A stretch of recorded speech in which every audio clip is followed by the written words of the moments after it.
Donald Trump ने तो साफ तौर से कह दिया है कि अगर ईरान समझौते की बात को नहीं मानता तो ईरान के तमाम जो बिजली के संयंत्र हैं उन्हें तमाम बिजली संयंत्रों को तबाह कर दिया जाएगा। डोनाल्ड ट्रंप ने यह भी धमकी दी है कि जितने भी पुल हैं वो भी तबाह कर दिया जाएगा। लेकिन ईरान भी अड़ा हुआ है। ईरान का यह कहना है कि जब तक यह ब्लॉकेड खत्म नहीं करता यूएस ने जो स्ट्रेट ऑफ हॉर्मुज़ से अलग हटके जो एक ब्लॉकेड बनाया था, ईरान का कहना है कि जब तक ये ब्लॉकेड अमेरिका खत्म नहीं करता तब तक हम बातचीत की टेबल पर आ ही नहीं सकते। अब आप जरा सोचिए, डोनाल्ड ट्रंप अमेरिका के राष्ट्रपति, दावा उनका यह है कि अमेरिका का डेलीगेशन जिसकी क़यादत एक बार फिर अमेरिका के उपराष्ट्रपति जेडी वैंस करेंगे, यानी जो नायब सदर अमेरिका के जेडी वैंस करेंगे, जैसा उन्होंने पिछली बार किया था। आपको याद होगा कि पिछली बार भी जब इस्लामाबाद में बातचीत के लिए अमेरिका का वफ्द पहुंचा था उसमें जेडी वैंस थे, यानी अमेरिका के नायब सदर, और इसके अलावा जो मिडिल ईस्ट के स्पेशल एनवॉय हैं स्टीव विटकॉफ, और इनके अलावा जो डोनाल्ड ट्रंप के मुशीर हैं यानी एडवाइजर है और उनके दामाद हैं जेरेड कुशनर। ये 3 लोग थे जिनकी क़यादत बदाब्ता जेडी वैंस ही कर रहे थे। लेकिन अब फिर डोनाल्ड ट्रंप ने कहा है कि इस्लामाबाद में बातचीत होगी। एक तरफा मैसेजेस आ रहे हैं, एक तरफा बातचीत हो रही है। हो सकता है कि अंदर ही अंदर पाकिस्तान को के जरिए से अमेरिका जो है वो मैसेजेस ईरान को भिजवा रहा हो, ईरान मैसेजेस अमेरिका को भिजवा रहा हो। लेकिन जो बात सतह पर आ रही है, जो ऐलानिया जो बातें हो रही है वो ये हैं कि डोनाल्ड ट्रंप कह रहे हैं कि एक बार फिर दूसरे दौर की बातचीत का आगाज होगा और ये बातचीत फिर से एक बार इस्लामाबाद यानी पाकिस्तान में ही होगी, और एक बार फिर जो अमेरिका का डेलीगेशन है उसकी क़यादत उसको लीड कौन करेगा? जेडी वैंस करेंगे। लेकिन क्या ईरान भी इसी तरह से बातें कर रहा है? क्या ईरान भी तैयार है कि वो अपना डेलीगेशन भेजेगा इस्लामाबाद? इसका जवाब अभी कहीं ना कहीं अधर में है, क्योंकि ईरान की तरफ से यह बात साफ तौर से कही जा रही है कि जब तक अमेरिका ब्लॉकेड हटा नहीं देता, जो स्ट्रेट ऑफ हॉर्मुज़ के अलग हटकर जो एक ब्लॉकेड लगाया है अमेरिका ने, जब तक वो ब्लॉकेड हटा नहीं देता तब तक ईरान बातचीत के बारे में सोच भी नहीं सकता। और यह कहा जा रहा है अमेरिका की तरफ से, खासतौर से जो ईरान की तरफ से, माफ कीजिएगा, ईरान के जो सदर हैं मसूद पेजेश्कियान, उनका यह कहना है कि ये लगातार जो ब्लॉकेड है ये दरअसल सीज फायर की ये खिलाफ वर्जी है, वायोलेशन है, और इसलिए ये जब तक हट नहीं जाता तब तक हम बातचीत के टेबल पर आ नहीं सकते।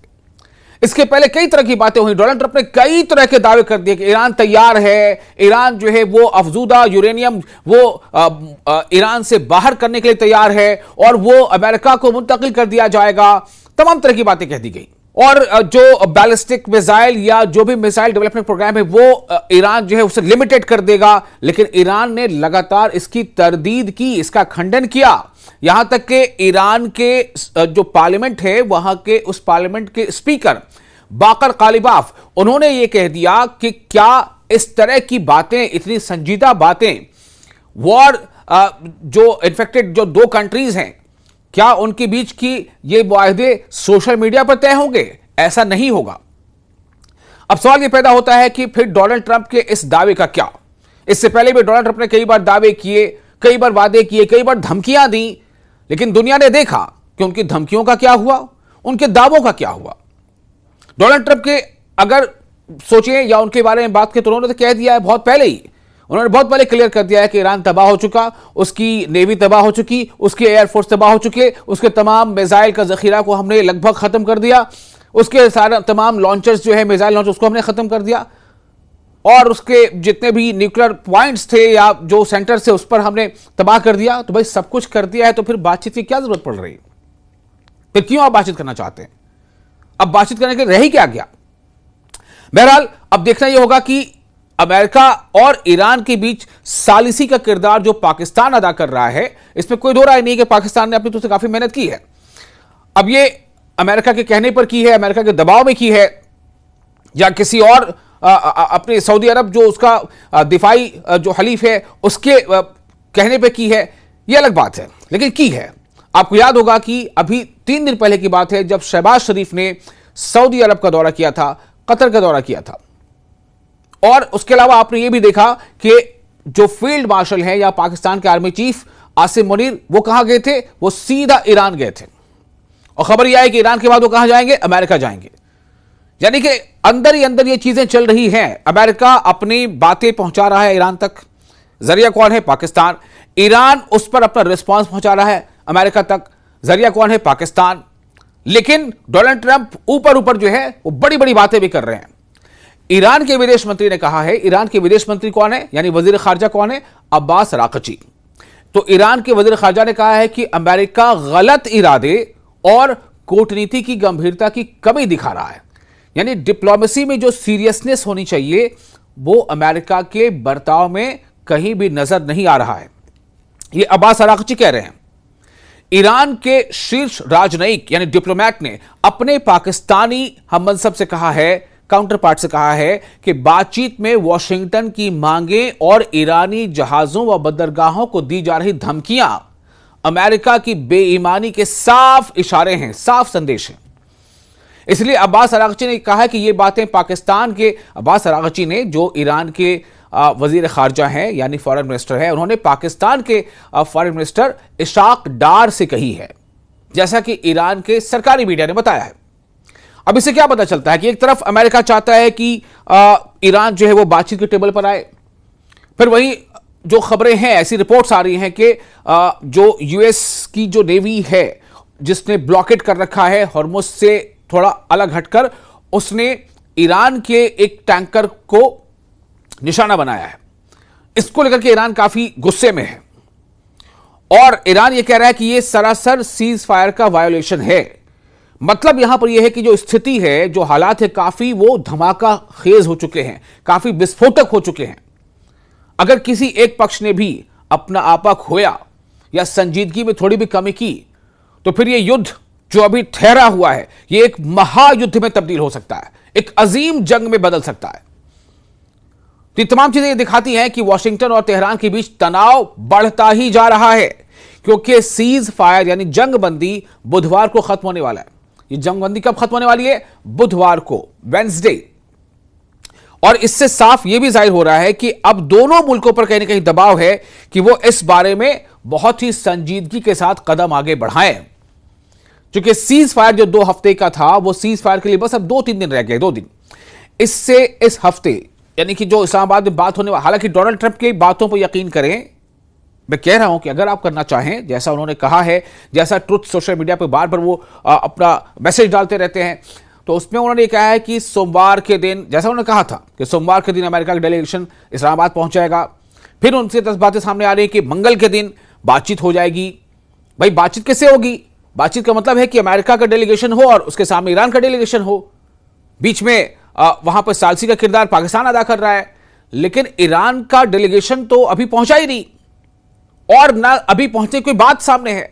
बल्कि ईरान की जो भी टॉप लीडरशिप है, चाहे ईरान के सदर मसूद पेजेश्कियान हो, चाहे ईरान के विदेश मंत्री अब्बास अरागची हो, या फिर ईरान के संसद के स्पीकर बाकर कालिबाफ हो, ये सब यही कह रहे हैं कि दरअसल अमेरिका को संजीदगी दिखानी होगी। America has to be serious about this diplomacy. तो इसका मतलब है कि अभी इसमें फुकदान है ईरान के नजरिए से। तो जब तक ये चीजें सामने नहीं आ जाती, जब तक दोनों पक्ष कहीं ना कहीं एक प्लेटफॉर्म पर नहीं आ जाते, बातचीत से पहले के एक बेहतर माहौल में नहीं आ जाते, तब बातचीत कैसे हो पाएगी? इससे इस हफ्ते इस्लामाबाद में होने वाली अमेरिका ईरान की नई बातचीत की जो मंसूबा है, उसकी जो एक प्लानिंग है, उस पर असर पड़ सकता है। अब आपको आगे ये भी बता देते हैं कि पाकिस्तान और ईरान ने अभी तक अमेरिका ईरान वार्ता के दूसरे दौर की तस्दीक नहीं की है। जो कुछ खबरें आ रही हैं डोनाल्ड ट्रंप के हवाले से आ रही हैं। डोनाल्ड ट्रंप ये कह रहे हैं, डोनाल्ड ट्रंप वो कह रहे हैं, डोनाल्ड ट्रंप ने ट्रूथ सोशल मीडिया पर ये लिख दिया, डोनाल्ड ट्रंप ने वो लिख दिया। और ईरान का क्या कहना है? ईरान का कहना है कि स्ट्रेट ऑफ हॉर्मुज को ईरान ने बंद किया था। चूंकि ईरान पर अगर कोई हमला करता है, जैसा कि किया गया 28 फरवरी को अमेरिका और इस्राइल ने एक साथ मिलकर ईरान पर अटैक कर दिया अनप्रोवोक्ड, जैसा ईरान का दावा है कि हमने उसके लिए कोई उकसावे का कदम नहीं उठाया था। अनप्रोवोक्ड ईरान पर हमला कर दिया अमेरिका और इस्राइल ने। तो अब ईरान को जाहिर सी बात है कि अपना दिफा करना है, अपनी सुरक्षा करनी है।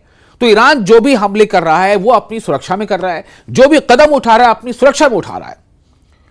और हमले जब 28 फरवरी को हुए, अमेरिका और इसराइल ने एक साथ हमला किया ईरान पर, तब डोनाल्ड ट्रंप ने क्या दावा किया? दूसरे, तीसरे, चौथे दिन दावा कर दिया कि we have finished Iran, we have finished Iranian navy, we have finished Iranian air force, we have finished their nuclear installations and whatever, जो उनका कहना था, we have finished their missile capabilities. ये तीसरे चौथे दिन का बयान है डोनाल्ड ट्रंप का। लेकिन ईरान, उसने ऐसा बड़बोलापन नहीं दिखाया, उसने करके दिखाया। नतीजा क्या है? 40 दिनों तक जंग चली है, 40 दिनों तक अमेरिका और इसराइल के हमले होते रहे ईरान पर, और ईरान जवाबी हमला करता रहा इसराइल पर भी।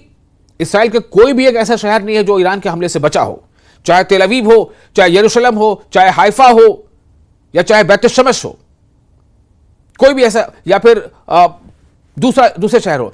और साथ ही साथ ईरान ने अमेरिकी इंटरेस्ट को भी निशाना बनाया। Saudi, Qatar, Bahrain, UAE, Jordan, Kuwait, इन तमाम देशों में जहां कहीं भी अमेरिका के बेसिस थे, अड्डे थे, उनको न सिर्फ निशाना बनाया बल्कि वहां से अमेरिकी फौजियों को भाग खड़े होने पर मजबूर कर दिया, खाली करने पर मजबूर कर दिया। बहुत तबाही मचाई, बहुत नुकसान पहुंचाया। जैसा कि ईरान ने कहा था कि अगर हम पर हमला होगा, अगर दुश्मन हम पर हमला करता है तो हम भी दुश्मन के ठिकाने पर हमला करेंगे। तो यह सब कुछ होता रहा है। और अब बात कहां आ गई है? बातचीत पर, कि बातचीत होगी। JD Vance, Steve Witkoff, Jared Kushner Islamabad पहुंच गए। ईरान का डेलीगेशन भी पहुंच गया, लेकिन क्या बात हुई कि बात बन नहीं पाई। फिर बातचीत होती रही, फिर अमेरिका और ईरान के बीच पाकिस्तान सालसी का किरदार निभाता रहा। शहबाज शरीफ के दौरे होते रहे अरब ममालिक के। आसिम मुनीर जो है वो ईरान पहुंच गए, ईरान से फिर अमेरिका जाने की बात सामने आई। तो अब हालात ये हैं, अमेरिकी राष्ट्रपति डोनाल्ड ट्रंप ने कहा है कि बातचीत करने वाले जो अधिकारी हैं वो सोमवार को पाकिस्तान जाएंगे, लेकिन ना तो ईरान और ना ही मेजबान पाकिस्तान, दोनों में से किसी ने इसकी तस्दीक नहीं की है। ये होगा, ये हो भी सकता है, ये होना चाहिए, लेकिन ये फिक्स हो गया, इतने दिन फलां दिन ये पहुंच जाएंगे, फलां दिन ईरान का डेलीगेशन आ जाएगा, ये तय नहीं हो पा रहा है। ईरान अपने मुद्दे पर अड़ा हुआ है। जैसा पिछली बार जब बातचीत के लिए इस्लामाबाद पहुंचने की बात थी तो ईरान ने कहा था कि हमारे भी 2 शर्तें हैं, बातचीत हो उससे पहले हमारी 2 बातें माननी पड़ेंगी। क्या क्या बातें थी? कि हमारे जितने भी, यानी ईरान के जितने भी फ्रोजन एसेट्स हैं उन्हें अनफ्रीज किया जाए, उन्हें बहाल किया जाए। यानी ईरानी जो पैसे, दौलत, जो रुपए जिस पर अमेरिका ने सैंक्शन लगा दिया था कि आप इसका इस्तेमाल नहीं कर सकते, वो कतर के बैंक में या दुनिया के किसी और दूसरे बैंकों में था, उसके बारे में ईरान ने कहा कि पहले इसे अनफ्रीज किया जाए, ये हमारी प्रॉपर्टी है, ये हमारे पैसे हैं, हम इसका इस्तेमाल करेंगे। दूसरा, कि इसराइल लेबनान पर हमले रोके। जब तक ये दोनों चीजें नहीं होती हैं, इसके बारे में श्योरिटी नहीं मिल जाती, तब तक हम बातचीत का आगाज कर ही नहीं सकते। बहरहाल वो दौर गुजरा, पहले दौर की बातचीत भी हुई। यह भी खबर सामने आई कि स्टीव विटकॉफ और अब्बास अराग़ची के बीच काफी गर्मा गर्मी हो गई थी, काफी तनातनी हो गई थी, बहुत ज्यादा, ये भी खबरें आई थी। बहरहाल अब क्या है उसके बाद, लेकिन चूंकि अमेरिका के डोनाल्ड ट्रंप ने, जो वहां के प्रेसिडेंट है अमेरिका के, उन्होंने अपनी तरफ से खुद ही अनाउंस किया था कि 2 हफ्ते का हम सीज फायर अनाउंस कर रहे हैं। तो उन 2 हफ्तों के सीज फायर में अब महज 2 दिन बचे, और उसमें यह कहा गया था कि इस दौरान हम बातचीत करेंगे और इस सीज फायर को आगे कितना और प्रोलॉन्ग कर सकते हैं, कैसे इसको हम और ज्यादा टाल सकते हैं, इस पर बातचीत होगी। लेकिन ईरान बार बार यह कह रहा है कि अमेरिका दोहरा रवैया अख्तियार कर रहा है, बल्कि यूं कह लें कि अमेरिका जो है वो दोगली नीति पर काम कर रहा है। ये उनके कहने का मतलब था। एक तरफ आप बातचीत के लिए अमेरिका आगे बढ़ रहा है, दूसरी तरफ वो जो है वहां पर पर्शियन गल्फ में और ईरान के आसपास समुद्री इलाकों में अपनी मौजूदगी बढ़ा रहा है। अपने जो यूएस के जो फ्लीट कैरियर्स हैं, जो युद्धपोत हैं, उनकी संख्या बढ़ा रहा है। इधर इस्लामाबाद पहुंचा था डेलीगेशन अमेरिका का और ईरान का, और वहीं दूसरी तरफ युद्धपोत नजर आया था ईरान के आसपास। फौरन ईरान की जो नेवी है उसने अपनी डेलीगेशन को इस्लामाबाद पाकिस्तान में मुत्तला किया, और उसके बाद फिर वार्निंग दी गई अमेरिका के जो जहाज थे उनको कि आप अपने दायरे में रहें, अगर आप ईरानियन क्षेत्र में आते हैं तो आप पर हमला किया जा सकता है। नतीजा क्या हुआ? अमेरिका के उन तमाम जहाजों को पीछे हटना पड़ा था। उसके बाद क्या हुआ? डोनाल्ड ट्रंप ने कहा कि हम ब्लॉकेट कर देंगे, हम ईरान के पोर्ट तक शिप जाने नहीं देंगे और ना ईरान के पोर्ट से शिप को निकलने देंगे, हम ब्लॉकेट कर देंगे। कर भी दिया। ईरान का कहना है कि आप ऐसा कर रहे हो तो यह सीज फायर का उल्लंघन है, और अब ईरान उसी पर अड़ा हुआ है कि जब तक सीज फायर का ये उल्लंघन जो है ये खत्म नहीं होता तब तक हम बातचीत के टेबल पर नहीं आएंगे। तो प्रधानमंत्री ने ईरान के राष्ट्रपति से 45 मिनट बातचीत की थी। जो खबरें सामने आ रही हैं कि पाकिस्तान ने कूटनीति जारी रखी इन हालात के बीच। अमेरिका की बातचीत, अमेरिका से ईरान को मैसेज देना, ईरान के मैसेज को अमेरिका तक पहुंचाना, तो पाकिस्तान ने कूटनीति यानी डिप्लोमेसी जो उसने जारी रखी और प्रधानमंत्री ने ईरान के राष्ट्रपति से 45 मिनट बातचीत की मसूद पेजेश्कियान से। और पाकिस्तान के विदेश मंत्री यानी इशाक डार ने अपने ईरानी समकक्ष से बातचीत की। ईरानी समकक्ष मतलब ईरान के विदेश मंत्री, ईरान के वजीर खारजा अब्बास अराग़ची, उनसे बातचीत की। हालांकि इस्लामाबाद में सुरक्षा बढ़ाई जा रही है, बहुत ज्यादा तैयारियां ऐसी हो रही हैं कि बिल्कुल लग रहा है कि बस सब डेलीगेशन पहुंचेगा, बातचीत होगी। इस्लामाबाद में सुरक्षा बहुत बढ़ाई गई है, लेकिन खुलकर अगली बातचीत के लिए अभी तक सिर्फ और सिर्फ डोनाल्ड ट्रंप एडमिनिस्ट्रेशन ने ही हामी भरी है। यानी ऐसा लग रहा है कि सब कुछ एक तरफा हो रहा है। डोनाल्ड ट्रंप बार बार कह रहे हैं कि बातचीत होगी, हमारे डेलीगेशन वहां जाएगा। भाई बातचीत जिससे होगी ईरान के डेलीगेशन से। क्या ईरान का डेलीगेशन पहुंच रहा है? क्या ईरान का वफ्द पहुंच रहा है? कोई जानकारी नहीं है। क्या ईरान के वफ्द में कौन कौन पहुंचेगा? कोई जानकारी नहीं है। कब पहुंचेगा? कोई जानकारी नहीं है। पहुंच जाएगा तो बातचीत कब होगी? कोई जानकारी नहीं है। बातचीत का एजेंडा क्या होगा? कोई जानकारी नहीं है। ईरान ने उसके जहाज को कब्जे में लेने पर अमेरिका की आलोचना की है और ईरान इसी बात पर अड़ा हुआ है कि अमेरिका ने जो ईरान के टैंकर को कब्जे में ले लिया है तो यह सरासर सीज फायर का उल्लंघन है। और जब तक ये कार्रवाई बंद नहीं होती, जहाज को छोड़ा नहीं जाता और जब तक अमेरिका ब्लॉकेड खत्म नहीं करता तब तक बातचीत का सवाल ही पैदा नहीं होता। और अब जैसे मैंने आपको पहले बताया कि महज 2 दिन रह गए हैं मौजूदा 2 हफ्ते का सीज फायर को खत्म होने में। 12 दिन गुजर चुके हैं। ईरान ने उसके जहाज को कब्जे में लेने पर अमेरिका की आलोचना की है, तनकीद की है और जल्द जवाब देने की चेतावनी दी है। उसने ईरान ने यह भी कह दिया कि हम जवाब देंगे। आप सोचें, अगर ईरान जवाब देने पर आया, अगर ईरान ने सैन्य कार्रवाई की, अगर ईरान ने अपने नेवी के जरिए से अमेरिका पर कुछ हमले करवा दिए, तो फिर क्या होगा? क्या ये बातचीत होगी? फिर डोनाल्ड ट्रंप के दावों का क्या होगा? क्या उनके दावों की पोल पट्टी खुल नहीं जाएगी? ईरान के जो मिलिट्री हेडक्वार्टर है उसने कहा है कि अमेरिकी हमला और ईरानी झंडे वाले टैंकर को कब्जे में लेना युद्ध विराम का उल्लंघन है, सीज फायर का वायलेशन है। और ईरान के सरकारी टीवी के मुताबिक सेना ने, फौज ने इस कार्रवाई को समुद्री डकैती बताया है, जिसको कहते हैं कज़ाकी। समुद्री जो डकैती होती है यह बताया है, पायरेट्स की पायरेसी कार्रवाई है। कार्रवाई को समुद्री डकैती बताया और कहा है कि ईरान जल्द जवाब देगा। तो अब आपको क्या खबर सुनने को मिल सकती है? क्या यह खबर सुनने को मिल सकती है कि ईरान ने अमेरिका के एक्शन के खिलाफ जवाबी एक्शन लिया है इसके बारे में, या फिर आप यह सुनना चाह रहे हैं, या आपको लगता है कि आपको यह सुनने को मिलेगा कि ईरान का डेलीगेशन भागा भागा जो है चला आ रहा है इस्लामाबाद, पाकिस्तान, और वहां पर इसलिए आ रहा है कि वो अमेरिका से बातचीत करे? क्या अभी तक जो ईरान का रुख रहा है, अभी तक 28 फरवरी से लेकर के आज तक, क्या उस रुख से आपको ऐसा लगता है कि ईरान ऐसा करेगा? आप सोचें, क्या लगता है ऐसा? अमेरिका का कहना है कि उसने जहाज पर इसलिए कार्रवाई की, यानी ईरानी जहाज पर इसलिए कार्रवाई की क्योंकि उसने कई चेतावनियों के बावजूद नाकेबंदी रेखा को पार किया था। ये अमेरिका कह रहा है। ईरान क्या कह रहा है? ईरान कह रहा है कि आपने इस तरह से नाकेबंदी जो की है दरअसल ये इंटरनेशनल लॉज के खिलाफ है, और इंटरनेशनल लॉ के खिलाफ है, और सीधा सीधा ये कि ये सीज फायर के भी खिलाफ है, सीज फायर की शर्तों के भी खिलाफ है। तो अब मामला तो वहां चला गया फिर से स्ट्रेट ऑफ हॉर्मुज के आसपास। तो वहां पर जंगो जदल होगा या फिर इस्लामाबाद में टेबल के सामने बैठ के गुस्सा दिखाया जाएगा एक दूसरे को? मामला यहां पहुंच गया।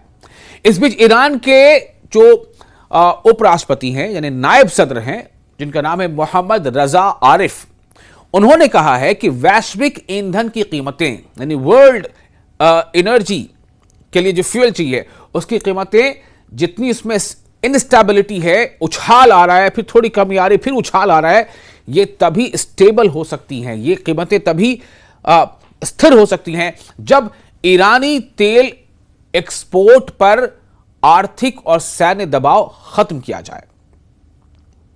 इससे एक चीज तो जाहिर है एक चीज जाहिर है इससे कि कहते ना, तू डाल डाल मैं पात पात, तो कभी डाल डाल ईरान है तो कभी पात पात अमेरिका है, और कभी डाल डाल अमेरिका है तो कभी पात पात ईरान है। इसमें कोई शक नहीं है कि ईरान ने जब स्ट्रेट ऑफ हॉर्मुज पर अपना कंट्रोल दिखाया, जमाया, और उसके बाद चुनिंदा देशों के जहाजों को वहां से गुजरने दिया, खासतौर से अमेरिका, इसराइल या उनके अलाइज देशों, उनके हामी, उनके दोस्त देशों के जहाजों को वहां से गुजरने नहीं दिया, इसका असर पड़ा एनर्जी मार्केट पर। लेकिन जब यूएस ने ब्लॉकेड किया और यूएस ने कहा कि हम ईरानी बंदरगाहों से जहाजों को जाने नहीं देंगे या ईरानी बंदरगाहों की तरफ जहाजों को आने नहीं देंगे, इसका भी असर पड़ा है, इससे इनकार आप नहीं कर सकते। और इसका असर इस तरह से पड़ा है कि ईरान के लिए थोड़ी मुश्किल हो गई है, और इसीलिए ईरान का जो अपना स्टैंड है जंगबंदी को लेकर के, वो और अडिग हो गया है। ईरान इसे एक चीट के तौर पर देख रहा है, धोखे के तौर पर देख रहा है। ईरान इसे पीठ में खंजर मारे जाने के तौर पर देख रहा है, कहता ना पीठ में छुरा भोंकना। ईरान ये कह रहा है कि एक तरफ तो डोनाल्ड ट्रंप दुनिया को ये बता रहे हैं कि हम बातचीत करना चाहते हैं, let's have a dialogue, let's have a talk, और फिर कभी कभी डोनाल्ड ट्रंप गुस्सा दिखाते हैं अपने पोस्ट में, तो फिर कभी नरम भी दिखाई पड़ते हैं। लेकिन अगर आप इतने पॉजिटिव हैं बातचीत को लेकर के, तो फिर आपने ऐसा हथकंडा क्यों अपनाया? उन्होंने ट्विटर पर लिखा, किसने? ईरान के नायब सदर ने, कि अगर ईरान के तेल निर्यात को, तेल एक्सपोर्ट को रोका जाएगा तो दूसरों को मुफ्त सुरक्षा नहीं मिल सकती। वह सोचे, इसमें बहुत बड़ी एक धमकी है, एक चेतावनी है। क्या है, क्या लिखा उन्होंने? ईरान के जो वाइस प्रेसिडेंट है, नायब सदर हैं, वो क्या लिख रहे हैं? आरिफ रजा, वो लिख रहे हैं कि अगर ईरान के तेल एक्सपोर्ट को रोका जाएगा तो दूसरों को मुफ्त सुरक्षा नहीं मिल सकती, सुरक्षा नहीं मिल सकती। ध्यान दें आप, उन्होंने कहा कि चुनाव साफ है, आप चुन लें क्या चाहते हैं, या तो सबके लिए खुला तेल बाजार हो या फिर सभी को भारी कीमत चुकाने का जोखिम उठाना पड़ेगा। ये कौन कह रहा है?